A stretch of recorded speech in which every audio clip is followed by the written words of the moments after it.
আজকে একটা গুরুত্বপূর্ণ সম্মেলন আছে বাংলাদেশ এবং ভারতের মধ্যে। সেটা হচ্ছে সীমান্ত সম্মেলন। বিজিবি এবং বিএসএফ এই সীমান্ত সম্মেলন করবে। প্রাধান্য পাবে বাংলাদেশের দিক থেকে পুশিন এবং সীমান্ত হত্যা।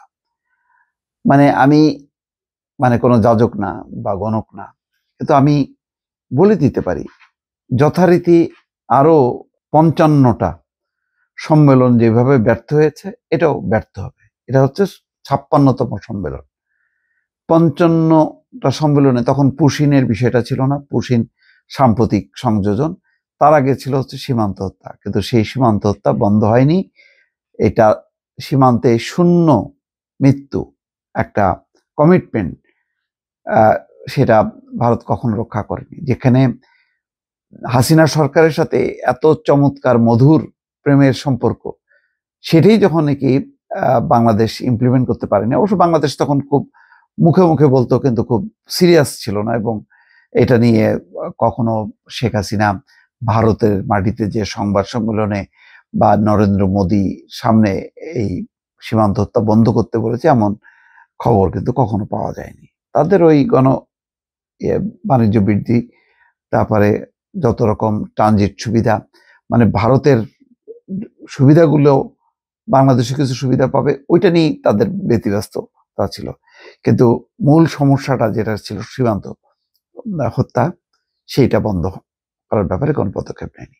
আর এখন তো আরো মারাত্মক, যে সমস্ত যত বাংলা ভাষাভাষী আছে ভারতের বিভিন্ন প্রান্তে, বাংলা ভাষাভাষী এবং একই সঙ্গে যদি তার পরিচয়টা হয় মুসলমান, ধর্ম মুসলমান, ভাষা বাংলা, বাস কথা নেই, সে বাংলাদেশি, তাদেরকে এনে এমনকি প্লেনে করে উড়াল দিয়ে নিয়ে আসছে। যদিও এখন তীব্র অমর্ত্য সেন, নোবেলজয়ী অর্থনীতিবিদ ভারতের, তিনি বলছেন যে আমার জন্ম তো ঢাকায়, আমাকে ঢাকায় পাঠায় দেওয়া হোক।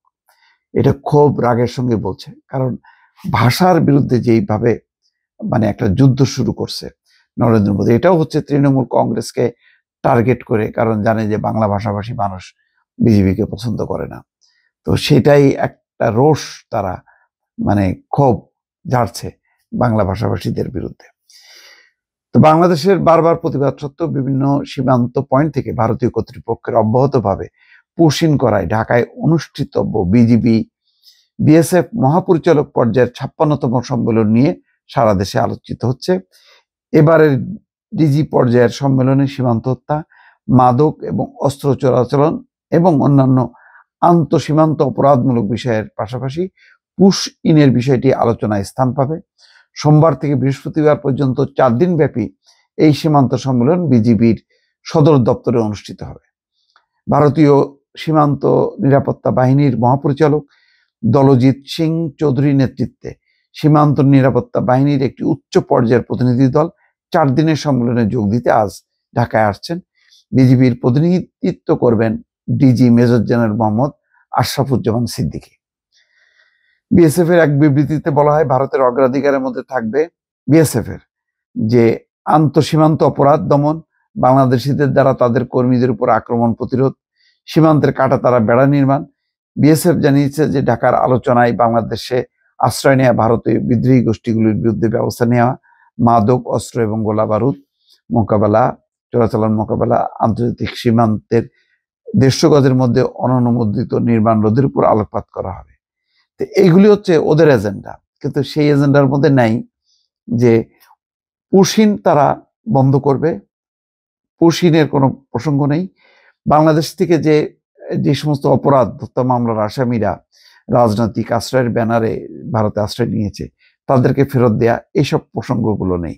তো এই প্রসঙ্গগুলো বাংলাদেশ কর্তৃপক্ষ কতখানি আনবে, আর আনলেও সেগুলির কোনো সমাধান হবে, মীমাংসা হবে, এটা আমার বিশ্বাস হয় না।